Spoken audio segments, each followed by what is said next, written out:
안녕하세요. 얼마 전 죽을 고비를 넘기고 살아난 60대 여자입니다. 며느리 때문에 하마터면 하나뿐인 아들을 잃을 뻔했고요. 제 목숨까지도 위협당했죠. 그 영화 같은 일을 썰밤 가족분들에게 소개하고 싶어 이렇게 사연을 쓰게 됐는데요. 천지개벽할 반전이 숨어 있으니 꼭 끝까지 들어주시길 바랍니다. 잘 부탁드려요. 저는 시골 농사꾼이었던 부모님 슬하에서 1남 2녀 중 둘째로 태어났어요. 25 꽃다운 나이에 중매로 이웃마을 총각과 결혼했고요. 그로부터 2년 뒤에 갓난쟁이 아들을 등에 업고 서울로 올라왔죠. 갑작스러운 상경에는 이유가 있었어요. 당시 남편 친척 어르신이 서울에서 건물 올리는 일을 하고 있었는데요. 벌이가 쏠찬하다며 저희 남편에게 같이 하자고 제안하셨거든요. 안 그래도 상경에 대한 갈증이 있던 남편은 그 말 한마디에 나고 자란 고향을 떠나 처자식을 데리고 상경했죠. 당시 서울은 도시개발 붐이 한창일 때였어요. 남편은 친척 어른을 따라다니면서 땅을 사고 건물 올리는 법을 배웠고요. 건물이 하나씩 올라갈 때마다 어마어마한 돈을 벌어들였어요. 그럼 그 돈으로 또 땅을 사고 건물을 올린 다음 팔아치워 전보다 더 큰 차익을 남겼죠. 돈이 돈을 부른다고 그때는 매일 밤 남편이 가져다주는 현찰 세는 재미에 시간 가는 줄 몰랐던 것 같아요. 정신을 차려보니 저희 세 가족은 서울에서도 부촌으로 유명한 모 아파트 최상층에 살고 있었고요. 남편은 고급 승용차를 2대나 몰게 됐어요. 저 또한 동네 앞 마트에 갈 때도 택시를 타고 다닐 정도로 여유로운 삶을 살게 됐죠. 남편은 일에 열심히인 만큼 가정에도 충실한 사람이었어요. 평일엔 공사 현장을 다니면서 부지런히 일하고 주말엔 저와 아들을 데리고 서울 여기저기를 놀러 다녔죠. 돌이켜보면 그때가 제 인생에서 제일 빛나던 순간이 아니었을까 싶어요. 하지만 인생사 새옹지마라고 행복은 길지 않았어요. 아들이 초등학교 들어갈 무렵 남편이 교통사고로 갑작스럽게 세상을 떠나게 됐죠. 제 세상에 전부나 다름없던 남편을 잃고 얼마나 힘들었는지 몰라요. 맘 같아선 저도 남편 뒤를 따라가고 싶은 마음뿐이었네요. 하지만 저밖에 모르는 어린 아들을 생각하면 차마 그럴 수도 없었어요. 다행히 남편이 남겨준 건물이며 재산이 꽤 됐기 때문에 시댁에도 친정에도 손 벌리지 않고 혼자 꿋꿋하게 아들을 키울 수 있었네요. 그렇다고 제가 남편이 남겨준 유산만 갖고 속 편하게 아들을 키운 건 아니에요. 혼자 애 키우는 여자라고 쉽게 보고 접근하는 남자들도 많았고요. 건물 임대를 준 세입자들이 돈 떼먹고 배째라 나오기 일쑤였네요. 제가 어리고 만만하게 보이니까 그랬던 거죠. 그래서 나중엔 일부러 화장도 더 진하게 하고 다니고요. 누가 시비를 걸면 저는 더 사납게 대거리하곤 했어요. 생전 안 하던 욕도 막 하면서요. 그제야 사람들이 더는 쉽게 보지 않더라고요. 물론 무슨 여자가 저렇게 기가 세냐고 저러니까 남편이 먼저 죽었지 하는 막말을 듣기도 했지만 말이죠. 그때마다 속절없이 무너졌지만 그래도 버틸 수 있었던 건 오직 아들 덕분이었네요. 아들은 어디 내놔도 부끄럽지 않을 만큼 자랑스러운 제 유일한 자부심이었어요. 그 흔한 사춘기 한 번 없이 늘 착하고 효심 깊은 아들이었죠. 공부도 어찌나 잘했는지 대학도 서울에서 제일 유명한 곳에 떡하니 붙었고요. 졸업 후엔 누구나 이름을 들으면 알 만큼 큰 언론사에 들어갔어요. 입사 첫날, 아들이 출근하기 전 저를 끌어안고 그러더군요. 엄마, 지금까지 저 키우느라 고생 많으셨어요. 이젠 저도 사회인이 됐으니까 앞으로 조금씩 갚아 나갈게요. 돌아가신 아버지 몫까지 제가 정말 잘할게요. 아들의 그 말에 눈물이 핑 돌더라고요. 너무 대견하고 기특하고 든든했죠. 그땐 정말 꿈에도 몰랐어요. 그런 아들이 생각지도 못한 일로 제 뒤통수를 칠 줄은 말이에요. 아들은 학창 시절부터 여자들에게 인기가 많았는데요.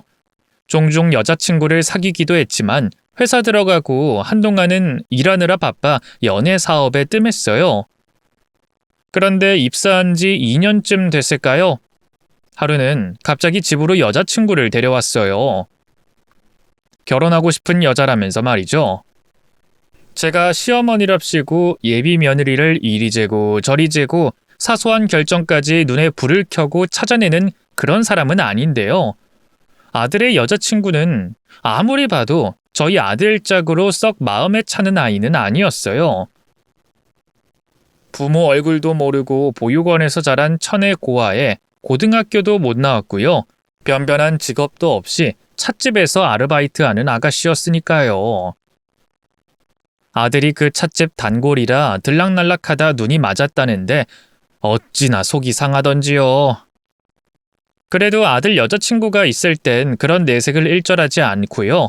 그 아가씨가 돌아간 뒤 슬쩍 아들에게 물었죠. 영호야, 너 꼭 결혼을 그 아가씨랑 해야겠니? 만난 지 반년도 안 됐다면서 너무 서두르는 거 아니야? 좀 더 시간을 들여서 천천히 알아가봐. 늘 제 말엔 네 알겠어요 하고 답하던 아들이었는데 돌아온 대답은 너무나 충격적이었습니다. 죄송해요 엄마. 근데 저 지은이랑 결혼 꼭 해야 돼요. 책임질 만한 일을 했거든요. 책임질 만한 일을 했다니. 그게 무슨 소리야? 지은이 뱃속에 제 애가 있어요. 뭐? 네가 임신을 시켰단 말이야? 그 아가씨를? 확실해? 며칠 전에 병원 가서 확인하고 왔어요. 이제 4주 됐대요. 하늘이 무너지는 기분이었어요. 다른 건 몰라도 남편 없이 자식 농사 하나만큼은 잘 지었다 생각했는데 그런 아들이 시집도 안 간 처녀를 임신시켰다니 기가 막혔죠. 너 도대체 왜 그런 짓을... 어떻게 영훈이가 엄마한테 이럴 수가 있어? 엄마가 널 어떻게 키웠는데? 죄송해요 엄마. 근데 저 지은이 정말 사랑해요. 지은이 정말 좋은 여자예요. 어려운 환경 속에서도 늘 씩씩하고 밝게 살아온 사람이라고요. 놓치고 싶지 않고 제가 저지른 짓에 대해 책임도 지고 싶어요. 그러니까 제발 허락해 주세요. 네? 자식 이기는 부모 없다잖아요. 하나뿐인 아들이 그렇게까지 애원하는데 차마 끝까지 반대할 수가 없었어요. 뱃속에 이미 들어선 애를 지우라 할 만큼 모질지도 못했고요. 결국 울며 겨자 먹기식으로 결혼을 허락할 수밖에 없었네요. 그래도 기왕 결혼에 한 식구가 됐으니 며느리에게 잘해주려고 노력했어요. 더군다나 며느리 뱃속엔 손주도 들어있었으니까요. 아들을 잃은 게 아니라 딸이 하나 더 생겼다 여기자 그런 마음으로 며느리를 대했죠. 며느리도 결혼 전까지 제게 참 싹싹했어요. 어머님, 결혼 허락해 주셔서 너무 감사해요. 아시다시피 저는 고아라 살면서 부모가 있어 본 적이 한 번도 없거든요. 근데 어머님이랑 한 가족이 될 수 있어서 너무 좋아요. 앞으로 저희 친모녀지간처럼 잘 지내봐요. 제가 정말 잘할게요. 그래, 나도 널 내 친딸처럼 여기면서 잘해주마. 힘든 일 있으면 언제든지 말하고. 알겠지? 네. 말씀만으로도 너무 감동이에요. 눈물 날 것 같아요. 그이한테 들었는데 집도 어머님이 해주신다면서요? 어머님 집이나 다름없으니까 결혼 후에도 자주자주 놀러 오세요.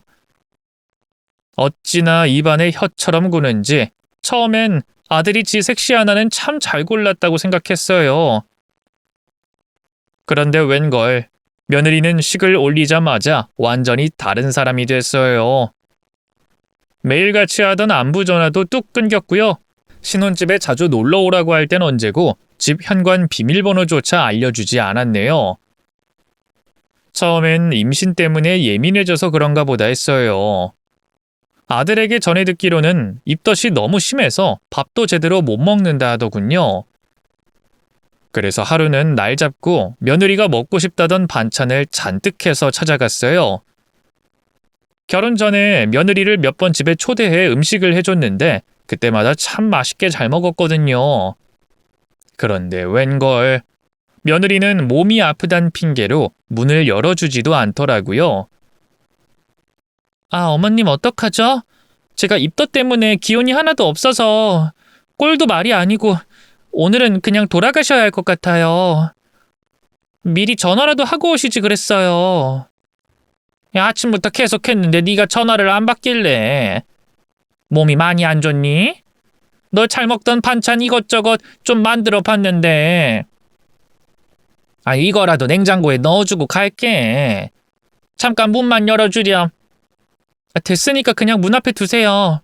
나중에 그이 오면 가지고 들어오라고 할게요. 아무리 몸이 아프다고 해도 집 앞까지 찾아간 시어머니한테 문도 안 열어주는 건 너무하지 않나요? 어쩔 수 없이 반찬을 현관문 앞에 두고 돌아서는데 어찌나 서럽던지요. 그래도 잘 받았다 전화 한 통 정도는 해줄 줄 알았는데 그 뒤로도 며느리에겐 연락이 없었어요. 아들 통해 슬쩍 물어보니 제가 다녀간지도 모르더군요. 아니 그럼 그 많은 반찬이 다 엄마가 해다 준 거야? 아, 지은이가 얘기를 깜빡했나 봐. 난 몰랐네. 어쩐지 입에 맞더라. 지은이도 잘 먹더라고요. 앞으로 엄마 괜찮으시면 자주 해주세요. 아이 근데 새아가가 좀 불편해하는 것 같아서. 왜요? 엄마 찾아왔다고 시렌네스키요? 아니 그런 건 아니고 그냥 엄마가 괜히 눈치 보는 거지 뭐. 그 앞으로는 반찬 만들어두면 네가 퇴근할 때 챙겨가렴. 그 편이 지은이도 더 편할 거야. 차마 아들한테 며느리에게 문전박대 당했단 얘기는 할 수가 없더라고요. 괜히 아들에게 말해서 일을 크게 벌이기도 싫었고요. 그랬다간 며느리와의 사이가 돌이킬 수 없을 만큼 나빠지면 어쩌나 걱정도 됐어요. 얼마나 몸이 아프면 그랬을까. 연락도 안 받는데 찾아간 내가 잘못이지. 그렇게 스스로를 탓하면서 그 일은 그냥 묻어뒀네요. 근데 그게 잘못된 선택이었던 걸까요? 그 뒤로도 며느리는 제게 여전히 대면대면하게 굴었어요. 그 흔한 안부 전화 한 통 하지 않았고요. 제 생일에 가족 외식을 할 때도 몸이 아프단 핑계로 불참했죠. 죄송해요, 엄마. 지은이가 만삭이라 몸 움직이는 것도 좀 힘들어해서 도저히 밖에 못 나가겠다고 하더라고요. 대신 엄마한테 따로 전화 드린다고 했으니까 그때 갖고 싶은 거 있으면 말씀하세요. 제가 엄마 선물 사드리라고 생활비도 넉넉하게 줬거든요. 그래, 뭐 막달일수록 더 조심해야지. 너도 얼른 저녁만 먹고 들어가서 새아가 옆에 있어 주렴. 그렇게 생일밥도 먹는 둥 마는 둥 하고 아들을 돌려보냈어요. 역시나 며느리에게선 전화 한 통 오지 않았고요. 일주일 뒤에 별다른 언질도 없이 택배만 하나 덜렁 보냈더군요. 화장품 세트였는데요. 유통기한 임박 상품이라 세일가 스티커가 그대로 붙어 있더라고요. 아들이 못해도 100만 원은 넘게 줬을 텐데 겨우 2만 원짜리더군요. 워낙 없이 사내라 이것도 나름 고심해서 보낸 건지 아니면 저를 우습게 생각해서 이런 건지 영 갈피를 잡을 수가 없더군요. 그래서 아들 통해 슬쩍 물어봤어요. 새아가가 2만 원짜리 화장품을 하나 보냈던데 이게 제대로 보낸 게 맞냐고 말이죠. 아들도 당황해 하더군요. 지은이가 엄마 선물로 그런 걸 보냈다고요? 잠시만요. 제가 확인하고 다시 연락드릴게요. 그 뒤로 한 두어 시간쯤 지났을까요? 다시 아들에게 전화가 왔어요. 엄마, 지은이가 나름 엄마 생각해서 보낸 선물이 맞나 봐요. 지은이가 워낙 검소하게 살아서 명품이고 뭐고 이런 것도 잘 모르거든요. 동네 화장품 가게 갔는데 직원이 선물용으로 딱이라고 추천해서 뭣도 모르고 그냥 산 모양이에요. 엄마가 그냥 귀엽게 봐주세요. 지은이 지금 엄마가 선물 마음에 안 들어 하냐고 전전긍긍해요. 스트레스 받아서 밥도 안 넘어간대요. 이러다 애 잘못되면 어떡해요. 엄마가 전화해가지고 화난 거 아니라고 좀 잘 달래주세요. 떨떠름했지만 오랜만에 며느리에게 전화를 걸었어요. 평소 제 전화는 잘 받지도 않더니 그날따라 잘도 받더군요. 여보세요? 새아가? 그래, 그 영호한테 얘기 들었다. 나 그 선물이 마음에 안 들거나 그런 게 아니라 그 유통기한이 너무 얼마 안 남아서 혹시 잘못 보냈나 하고 물어본 거야. 네, 어머님. 제가 직원 말에 혹해서 유통기한도 확인을 못했어요. 죄송해요. 아니야, 뭐 그럴 수도 있지. 마음 쓰지 마렴. 하지만 그 뒤로도 자주 이런 일이 반복됐어요. 어버이날에 싸구려 인조 모피코트를 보내는가 하면 제가 보낸 반찬을 택배로 고스란히 다시 반품시켜 보내기도 했죠. 그때마다 며느리는 실수였다, 잘 몰랐다는 변명을 하면서 울었어요. 그럼 괜히 저만 나쁜 시어머니가 되는 기분이었죠. 아들도 잘 몰라서 그런 건데 꼭 그렇게 따져 물어야겠냐면서 눈치를 줬고요. 참 미치겠더라고요. 그래도 며느리를 이해하려고 노력했어요. 임신 스트레스 때문에 예민해서 그런 거겠지 싶어 더 잘해주려고 했죠. 하지만 그런 제 노력에도 며느리는 자꾸만 몸을 사렸어요. 여전히 먼저 전화를 하지도 않았고요. 제가 보자고 하면 몸이 안 좋단 핑계로 피하기만 했죠. 그런 며느리의 태도가 싹 달라진 건 오매불망 기다리던 손주가 태어난 뒤였어요. 손주가 젖을 뗄 무렵부터 갑자기 생전 안 하던 전화를 매일 하더니만 언젠가부터 손주 녀석을 안고 자꾸 집으로 찾아오더라고요. 처음엔 왜 이러나 싶었는데 나중에 알고 보니 원하는 게 있어서 그랬던 거더군요. 어머님, 혹시 시간 되시면 저희 승준이 좀 봐주실 수 있을까요? 저 혼자 독박으로 육아하려니 너무 힘들어서요. 그이는 베이비시터를 구하라고 하는데 요즘 시터들 아동학대니 뭐니 말이 많잖아요. 가급적이면 할머니가 같이 봐주는 게 승준이 정서에도 좋을 것 같은데. 나이 50이 넘어가면서 슬슬 몸이 예전 같지 않다는 걸 느끼고 있던 터라 망설여지기도 했어요. 하지만 이내 알겠다 하고 흔쾌히 고개를 끄덕였죠. 눈에 넣어도 안 아픈 손주 녀석을 자주 보고 싶다는 마음도 있었고요. 이번 기회에 며느리와 잘 지내보고 싶기도 했거든요. 그래, 그 남의 손 타는 것보다 그게 낫겠지. 나 임대 준 건물 관리하는 거 말곤 특별히 하는 일도 없잖니. 힘들 때마다 데려오렴. 정말요? 너무 감사합니다, 어머님. 진짜 어머님 같은 시어머니는 어디에도 없을 거예요. 최고예요. 그 뒤로 며느리는 하루가 멀다 하고 저희 집에 찾아와 손주를 맡겼어요. 처음엔 같이 보는가 싶더니만 언젠가부터 재취업하려고 자격증 공부를 하고 있다는 핑계로 자기는 쏠랑 가버리더라고요. 그새 아들도 구워 삶았는지 아들도 제게 엄마, 지은이가 지금까지 제대로 된 회사 한번 못 다녀봤잖아. 그게 지금에야 욕심이 나는 모양이야. 자격증부터 따겠다고 학원도 등록하고 열의가 대단한데 엄마가 조금만 고생해줘. 엄마도 승준이 자주 볼 수 있어서 좋다며. 하고 지 마누라 편을 들더군요. 그래도 좋게 생각하려고 했어요. 며느리가 같이 있어봤자 불편하기만 하지 뭐. 이렇게 혼자 손주를 독차지할 수 있으니 얼마나 좋아. 그렇게 정신승리를 했죠. 하지만 손주 양육 문제로 며느리와 충돌하는 건 너무 힘들었어요. 당시 50이 훌쩍 넘었던 저와 신세대였던 며느리는 육아관부터가 차이가 있을 수밖에 없었는데요. 저도 처음엔 당연히 며느리의 육아관을 존중하려고 했어요. 손주는 며느리의 자식이지 제 자식이 아니니까요. 하지만 제가 너무 져주기만 한 탓일까요? 언젠가부터 며느리는 마치 제 선생처럼 저를 가르치려 들면서 온갖 모욕을 줬어요. 어머님, 승준이 울 때마다 자꾸 가서 안아주지 마세요.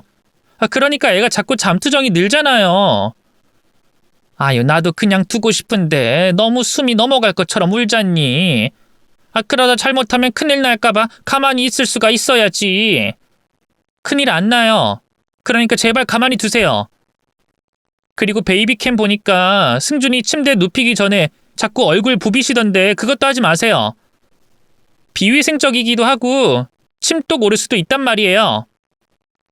아니, 그런 기본적인 위생관념도 없으면서 어떻게 애를 볼 생각을 하세요? 제가 아무리 잘해보려고 노력해도 며느리는 어떻게든 꼬투리를 잡았어요. 나중엔 저도 화가 나더군요. 마치 저를 고용된 베이비시터처럼 CCTV로 감시하고 마음에 안 드는 게 있으면 고압적인 태도로 이래라 저래라 하는 게 해도 해도 너무하더라고요. 아무리 손주가 귀엽고 사랑스러워도 이건 아니다 싶었죠. 그래서 하루는 날 잡고 며느리에게 말했어요. 어머마, 나 이제 더는 못하겠다. 앞으로는 승준이 우리 집에 데려오지 말거라. 아니 어머님, 그게 갑자기 무슨 말씀이세요?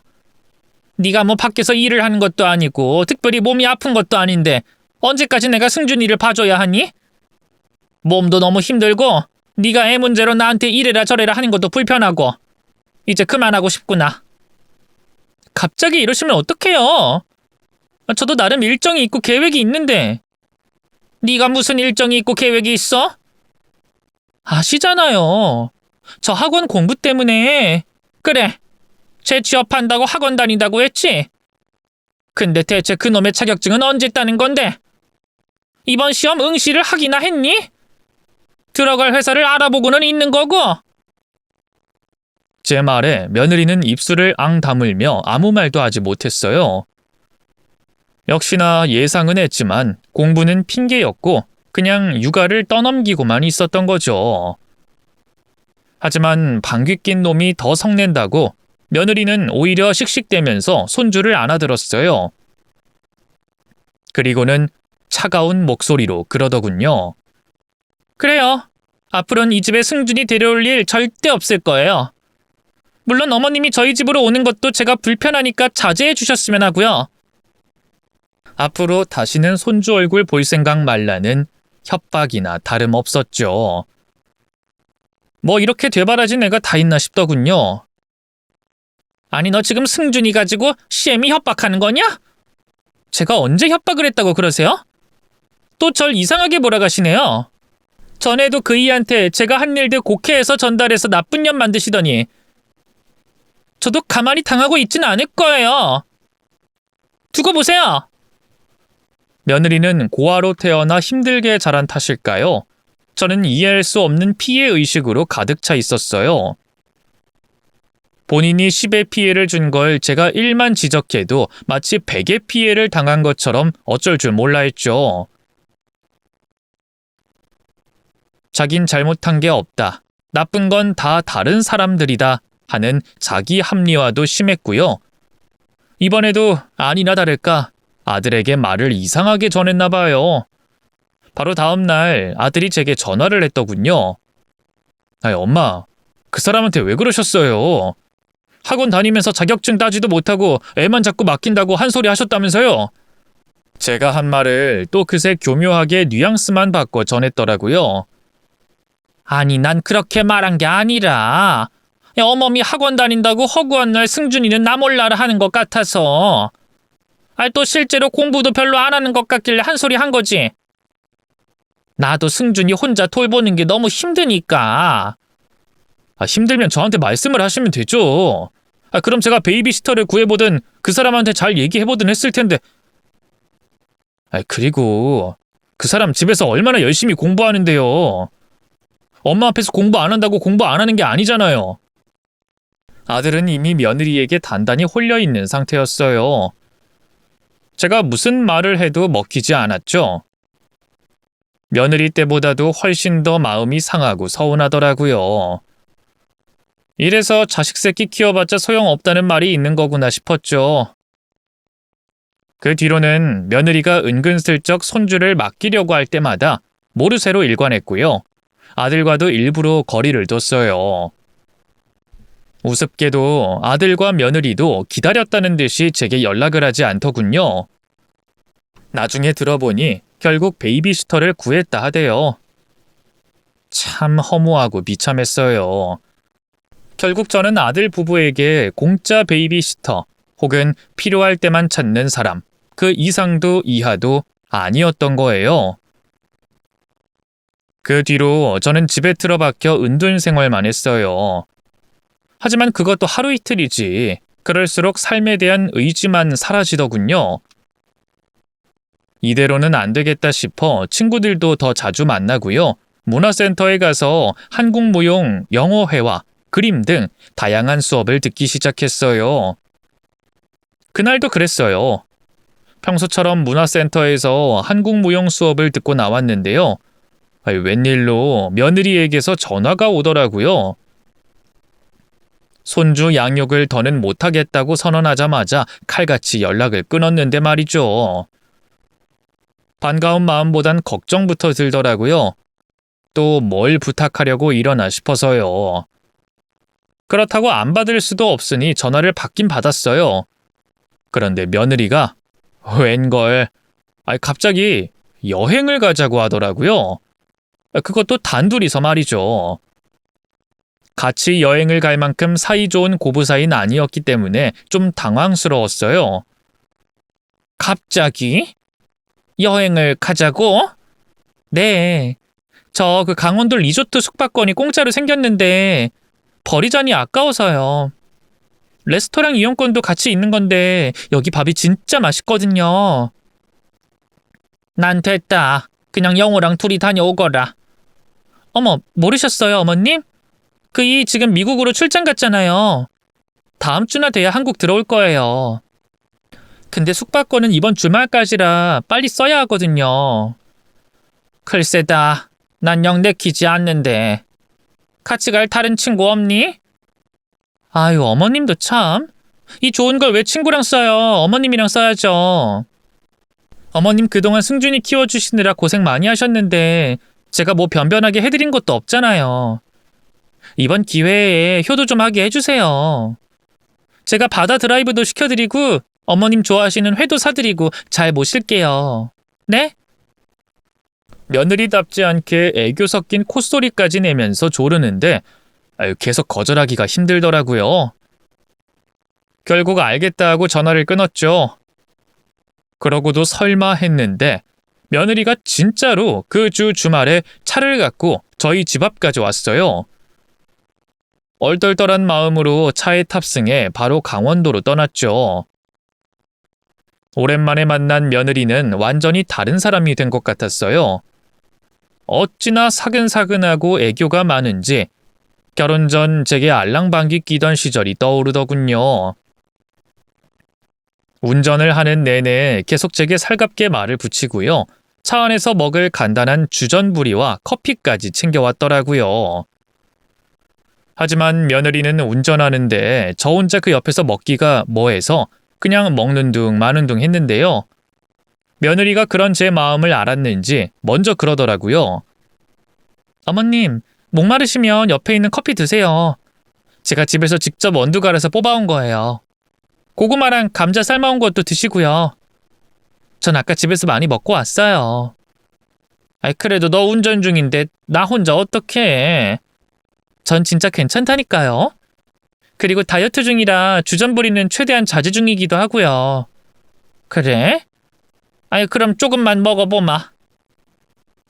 며느리가 직접 뽑아왔다는 커피를 홀짝홀짝 마시면서 차창 밖을 구경했어요. 풍경이 삭막한 도시에서 꽃과 나무 같은 자연으로 바뀌기 시작하자 저도 점점 설레기 시작했어요. 그도 그럴 게 남편 떠나보낸 뒤로 여행 자체가 정말 오랜만이었거든요. 그런데 참 이상하죠? 갑자기 어느 순간부터 미친 듯이 졸음이 쏟아지기 시작했어요. 며느리한테 미안해서 억지로 잠을 깨려고 노력해봐도 눈꺼풀이 자꾸만 감겼죠. 며느리도 그걸 눈치챘나 봐요. 어머님, 졸리세요? 아유, 미안하구나. 분명 어제 일찍 잤는데 왜 이렇게 졸음이 쏟아지는지 원. 괜찮아요. 아직 도착하려면 멀었어요. 눈 좀 붙이세요. 그래도 운전하는 사람 옆에서 어떻게 그래. 아니에요. 전 정말 괜찮아요. 신경 쓰지 마세요. 전 어머님이 주무시는 게 운전하기 더 편해요. 며느리의 말에 안심하고 눈을 감았어요. 그리고 바로 깊은 잠에 빠져들었죠. 제가 원래 꿈을 잘 안 꾸거든요. 그런데 그날은 웬일로 꿈에 죽은 남편이 나왔지 뭐예요. 생전 눈물 같은 건 잘 보이지도 않던 양반이 물가 앞에서 엉엉 울고 있더군요. 그래서 얼른 다가가 왜 우냐고 물어봤죠. 이 사람아. 우리 영호가 이 물에 빠져 죽게 생겼잖아. 근데 이제 당신까지 그 뒤를 따르게 생겼는데 내가 안 울고 배기겠어? 그게 무슨 말이야. 영호가 물에 빠져 죽다니. 걔가 수영을 얼마나 잘하는데. 온몸이 꽁꽁 묶였는데 수영은 무슨 수영이야. 이 멍청한 여편네야. 정신 차리라고 정신. 이러다 영호도 당신도 다 죽어. 남편의 벼락 같은 고함에 놀라 두 눈을 번쩍 떴어요. 정신을 차려보니 저는 여전히 차 조수석에 누워 있었고요. 며느리는 어딜 갔는지 운전석은 텅 비어 있었어요. 차창 밖으로 둘러보니 휴게소 주차장인 것 같더군요. 며느리는 화장실이라도 갔나? 며느리를 기다리면서 뒤숭숭한 꿈자리 때문에 놀란 마음을 가라앉히려고 노력했어요. 하지만 워낙 흉몽이라 그런지 영 마음이 찝찝하더군요. 그냥 꿈일 뿐이라고 대수롭지 않게 치부하려 해도 남편이 그렇게 꿈에 나온 건 처음이라 자꾸만 신경이 쓰였죠. 여행이고 뭐고 그냥 집에 갈까? 아니다. 이럴 게 아니라 영호한테 전화부터 해야겠어. 해외 출장 중이라도 로밍 해갔으면 전화는 받겠지. 주머니 속에 있던 핸드폰을 막 꺼낸 순간이었어요. 제가 전화를 걸기도 전에 핸드폰이 혼자 진동하더니 액정 화면에 울 아들이라는 이름이 떠올랐어요. 맞아요. 마음이 통했는지 아들이 먼저 전화를 준 거였죠. 반가운 마음에 얼른 전화를 받았어요. 여보세요? 아들? 지금 한국이니? 출장 다녀온 거야? 출장이요? 그 사람이 저 출장 갔다고 했어요? 출장은 무슨... 그런 거 아니에요. 뭐? 출장 간 게 아니라고? 그럼 너 지금 어딘데? 엄마야말로 지금 어디예요? 설마 그 사람이랑 같이 있는 건 아니죠? 같이 있는데? 어머니 리조트 숙박권이 생겼다고 같이 가자고 해서 지금 강원도로 가고 있어. 지금은 잠깐 어멈 혼자 휴게소 갔고. 뭐라고요? 안 돼요. 엄마 도망쳐요. 걔 엄마한테 무슨 해코지를 할지 몰라요. 죽일 수도 있다고요. 아들의 고함에 어안이 벙벙했어요. 두렵기보다는 황당하더군요. 아니 아들, 그게 무슨 흰소리야. 물론 어멈이 날 마음에 안 들어하는 건 알지만 그래도 며느리인데 어떻게 시애미 날 해코지하겠어. 며느리는 무슨... 그 사람, 아니 걔 이제 며느리 아니에요. 남보다 못한 사이 된 지 오래라고요. 뭐? 그게 무슨 말이야. 며느리가 아니라니. 엄마한테는 아직 말씀을 못 드렸는데 저 걔랑 이혼 준비 중이에요. 다른 남자 만나는 거 저한테 들켜서 진작에 별거하고 정리 중이었다고요. 아들의 말에 뒤통수를 한 대 얻어맞은 듯한 충격이 들었어요. 잠기운이 싹 가시더군요. 어머면 나한테 그런 말은 한마디도... 아니, 근데 왜 나한테 여행을 가자고 한 거라니? 뻔하죠 뭐. 다 엄마 재산 노리고 그런 거예요. 아니 내 재산을 어떻게? 곧 너랑 이혼할 거라면서. 그럼 나랑도 남남 되는 거고 재산은 당연히 다 너한테 가지. 제 말에 잠시 머뭇거리던 아들이 이내 더욱더 충격적인 진실을 털어놨어요. 걱정하실까봐 말씀 안 드리려고 했는데 사실 지은이 걘 제가 죽은 줄 알아요. 아니 정확히는 자기가 죽인 줄 알죠. 그게 대체 무슨 소리야? 어머니 너가 죽은 줄 안다니? 이혼 문제로 다투다가 지은이 그년이 절 확 떠밀어 버렸거든요. 그래서 서랍장에 머리를 박고 그대로 의식을 잃었어요. 근데 그녀는 절 병원에 데려가긴커녕 벽장에 가둬놨어요. 죽은 줄 알고 사체를 숨기려고요. 뭐라고? 그게 끝이 아니에요. 심지어 사체 유기까지 하려고 오늘 새벽에 상간남 시켜서 저를 강에 던져버렸어요. 제가 물에 빠지자마자 정신이 들었기에 망정이지 아니면 꼼짝없이 정말 죽을 뻔했다고요. 다행히 물에 빠진 아들은 바로 의식을 차렸고요. 순찰을 돌던 경찰에게 발견돼 바로 구조됐다고 해요. 불이 나게 그 현장을 떠버린 상간남에겐 다행히 들키지 않았다고 하더군요. 그 말은 즉슨 며느리도 아직 아들이 살아있다는 걸 모른다는 소리였어요. 그럼 정말 어머니 날 죽일 작정이라는 말이냐? 제 생각엔 그래요. 안 그러면 엄마랑 굳이 여행을 갈 이유가 없잖아요. 혹시 같이 차 타고 가면서 그년이 뭐 이상한 짓 안 했어요? 아유 글쎄다. 오히려 너무 잘해주던데. 그 어머니 준 커피를 먹고 났더니 미친듯이 참이 쏟아지지 뭐냐. 지금도 계속 졸다가 어머니 휴게소 간 사이에 잠깐 깬 거야. 거기에 뭘 탄 게 분명해요. 일단 엄마, 빨리 그 자리 빠져나오세요. 제가 바로 거기로 갈 테니까 어디에든 숨어 계세요. 아셨죠? 그런데 아들과 전화를 끊자 심장이 미친 듯이 뛰기 시작했어요. 일단 아들의 말대로 어디에든 숨어 있으려고 했죠. 고속도로 한복판에서 택시가 잡힐 리는 없고 운전도 못하지만 어떻게든 며느리를 피해 도망쳐야겠다는 생각만 들더군요. 그런데 막 몸을 움직이려던 바로 그때 저 멀리서 걸어오는 며느리의 모습이 보였어요. 제가 일어난 걸 들키면 큰일이라는 생각에 허겁지겁 다시 눈을 감았죠. 아무것도 모르는 며느리는 다시 운전석에 올라탔고요. 바로 차를 출발시키더군요. 모든 게 끝장났다는 생각뿐이었네요.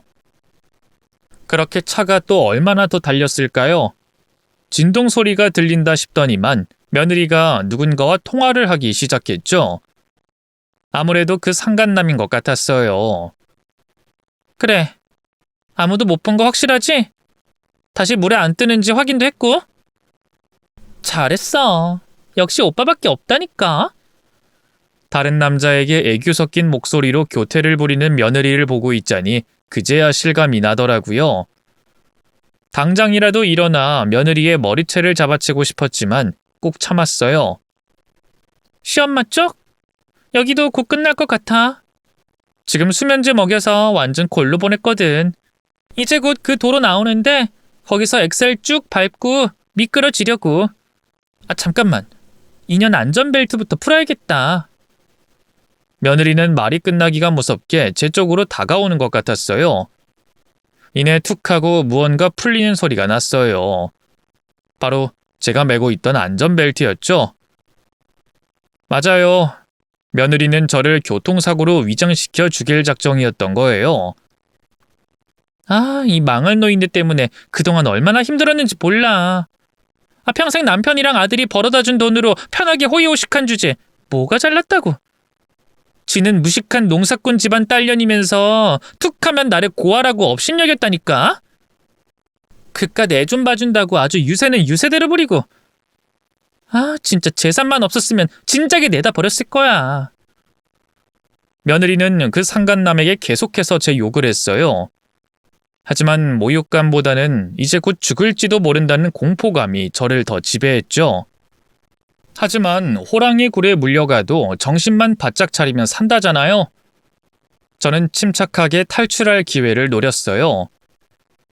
며느리가 전화통화에 정신이 팔린 사이 흘끔흘끔 사이드 미러를 보면서 도로 상황을 확인했죠. 때마침 며느리가 신호 때문에 브레이크를 밟은 순간 이때다 싶어 바로 차문을 열었고요. 그대로 몸을 던져 밖으로 뛰어내렸네요. 어머님! 놀란 며느리가 손을 뻗어 저를 붙잡으려고 했지만 제가 더 빨랐어요. 저는 거의 도로를 구르다시피 해서 며느리 차에서 도망쳤고요. 그대로 앞을 향해 달리기 시작했죠. 놀란 차들이 사방에서 빵빵거리고 뒤에선 며느리가 미친 듯이 악을 쓰고 정말 아수라장이 따로 없었네요. 어머님 기다려요! 도대체 왜 그러시는 거예요? 그러다 큰일 나요! 진짜 사고 난다고요! 정말 끔찍하게도 며느리는 본인도 차에서 내려 저를 뒤쫓기 시작했어요. 신호가 바뀌어 차들이 클락션을 미친 듯이 울리는데도 아랑곳하지 않더군요. 제가 아무리 잘 달린다고 해도 며느리의 체력을 당해낼 수는 없었어요. 거리는 점점 좁혀졌고요. 며느리는 이제 손만 뻗으면 제 어깨를 잡아챌 수 있는 위치까지 왔죠. 잡히면 죽는다는 공포심에 가슴이 두방망이질 쳤던 바로 그 순간이었어요. 타이어가 펑크 났는지 갓길에 서 있던 트럭 한 대가 눈에 들어오더군요. 구세주를 만난 심정으로 그쪽으로 다가가 문을 두드렸죠. 저기요 아저씨, 저 좀 살려주세요. 제발 좀 살려주세요. 놀라서 어쩔 줄 몰라 하던 트럭 운전수가 이내 창문을 열었어요. 대체 이게 무슨 일입니까? 도로 한복판에서 뭐 하는 짓이에요? 제발 저 좀 살려주세요. 며느리가 저를 죽이려고 해요. 네? 며느리가 아주머니를 죽이려고 한다고요? 네. 그러니까 이게 말하자면 긴데. 어머님! 트럭 운전수에게 사정을 설명하기도 전에 며느리가 등 뒤까지 쫓아왔어요. 그리고는 제 팔을 낚아채고 억지로 다시 차로 끌고 가려고 하더군요. 어머님, 대체 갑자기 왜 이러시는 거예요? 일단 차로 다시 가요. 거기서 얘기해요. 네? 이건 놔, 안 놔? 얘기는 무슨 얘기? 난 이미 네 시커먼 속셈을 다 알게 됐는데 우리 아들 죽이려고 한 것도 모자라서 이젠 나까지 죽이고 재산을 독차지하려고 해? 하늘이 무섭지도 않아? 제 말에 며느리의 얼굴이 하얗게 질렸어요. 하지만 그것도 아주 잠깐이었고요. 이내 아주 뻔뻔한 표정으로 가짜는 연기를 하더군요. 어머님, 그게 대체 무슨 말씀이세요? 또 치매기가 도지신 거예요? 치매는 무슨 치매? 너 정말 하늘이 무섭지도 않아? 아니, 설사 하늘이 널 벌하지 않는다고 해도 내가 벌할 거야. 너 어떻게든 콩밥 먹일 거라고. 저희 고부의 신랑이 아닌 신랑이를 듣던 트럭 운전수가 차에서 내렸어요. 뭔가 저희 상황이 심상치 않다고 생각한 것 같았죠. 이보세요. 대체 이 아주머니 하는 말씀이 다 뭡니까? 정말 이분 죽이려고 했어요? 아니에요. 그게 무슨 말도 안 되는... 보시면 아시잖아요. 우리 어머님 제정신 아니에요. 살짝 치매기가 있어서 자꾸만 제가 자기를 죽이려 한다고 생각하세요. 그것 때문에 병원 치료도 받고 있는데 치매라는 게 따로 치료 방법이 없잖아요. 계속 나빠지기만 하시니 대체 어찌해야 할지. 급기야 며느리는 눈물까지 짜내기 시작했어요. 남들이 보면 정말 치매 걸린 시모를 간병하는 효심 깊은 며느리처럼 보였죠. 하지만 저는 당황하지 않았어요. 제겐 며느리의 간악한 정체를 까발리고 진실을 밝혀낼 결정적인 증거가 있었으니까요. 어디 네가 이걸 듣고도 끝까지 잡아뗄 수 있나 보자. 저는 품에 있던 핸드폰을 꺼내 파일 하나를 열었어요. 며느리가 조금 전 상간남과 통화하고 있을 때 몰래 녹음한 거였죠. 나중에 경찰에 며느리를 넘길 때 결정적인 증거가 필요하겠다 싶어서 용기를 냈던 거예요. 제 핸드폰에 흘러나오는 본인 목소리에 며느리의 얼굴이 사색이 됐어요. 그걸 본 트럭 운전수가 감사하게도 바로 며느리 팔을 잡고 결박해줬고요. 그 사이에 저는 핸드폰으로 경찰을 부를 수 있었죠. 경찰이 도착해 며느리를 연행해 갈 쯤에 차를 타고 온 아들도 다시 만날 수 있었어요. 엄마 괜찮아요? 어디 다친 데 없어요? 응, 엄만 괜찮아. 넌 괜찮은 거야? 네, 저도 괜찮아요. 아들과 서로의 안위를 확인하고 나니 안도감 때문인지 아니면 다른 말로 표현할 수 없는 감정 때문인지 눈물이 터져 나오더라고요. 그런 저를 본 아들도 꺽꺽거리며 오열하기 시작했죠. 죄송해요, 엄마. 저 때문에 하마터면 엄마까지. 제가 어리석었어요. 그 여우 같은 년한테 홀려선 엄마를 오해하고 등한시했어요. 용서하세요. 부모 자식 사이에 용서하고 말고 할 게 어딨니? 난 그냥 영훈이가 무사하면 그걸로 됐다. 엄마, 정말 죄송하고 감사해요. 이 죄 앞으로 평생 갚으면서 살게요. 아들은 좀처럼 눈물을 그치지 못했어요. 저는 그런 아들을 달래는 한편 저를 도와준 트럭 운전수에게 거듭 감사 인사를 표했죠. 적게나마 돈으로 성의 표시를 하려고 했는데요. 됐다고, 본인은 아무것도 한 게 없다고 어찌나 손사래를 치시는지. 그래도 은인을 그냥 보낼 순 없어 억지로 현금 한 뭉치를 안겨드렸네요.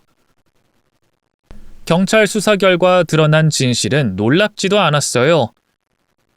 며느리는 역시나 자기가 실수로 아들을 죽인 거라 생각했고요.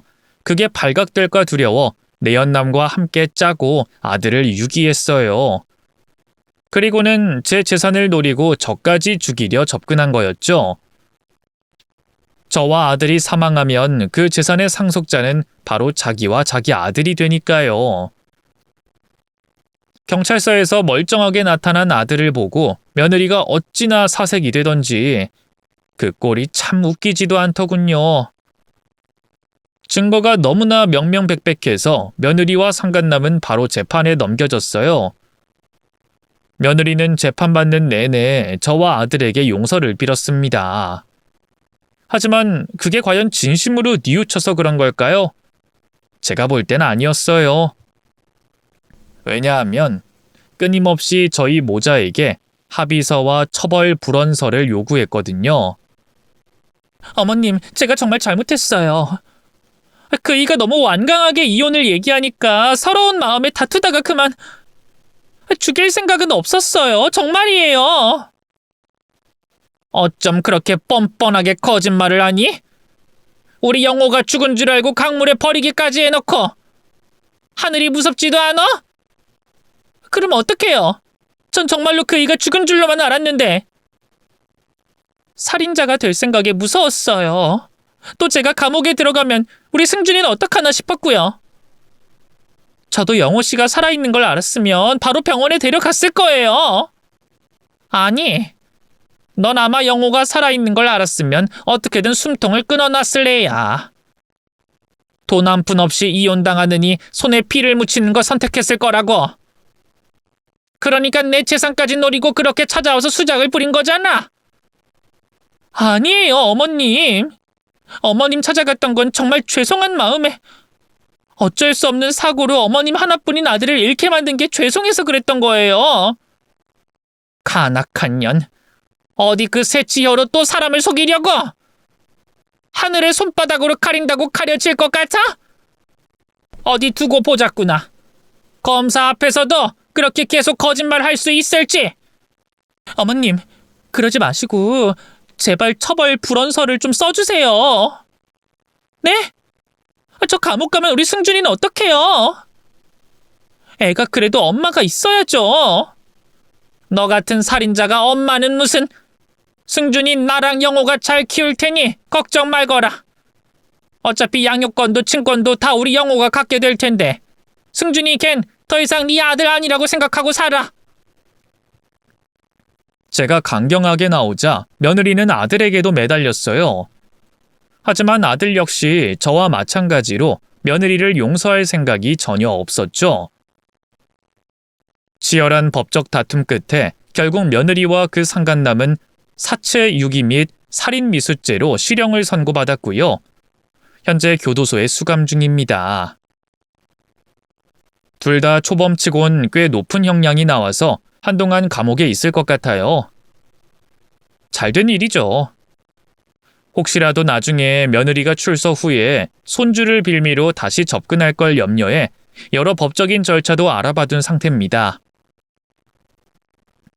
유비무환이라고 미리 대비해둬서 나쁠 건 없으니까요.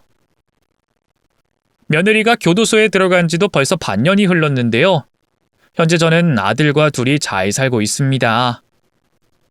아직도 때때로 그날의 일을 악몽으로 꾸지만 그래도 병원 다니면서 상담도 받고 약도 먹으면서 많이 좋아졌어요. 아들도 옆에서 많은 도움을 주고 있습니다. 아예 본인 살던 집을 정리하고 지금 손주까지 셋이 같이 살고 있는데요.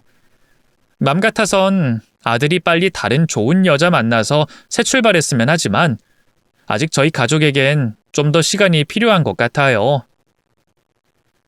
모쪼록 썰밤 구독자 여러분들께서 힘이 될 수 있는 조언과 위로를 해주시면 좋겠어요. 긴 얘기 들어주셔서 너무 감사하고요. 다들 연말 마무리 잘 하시길 바랍니다.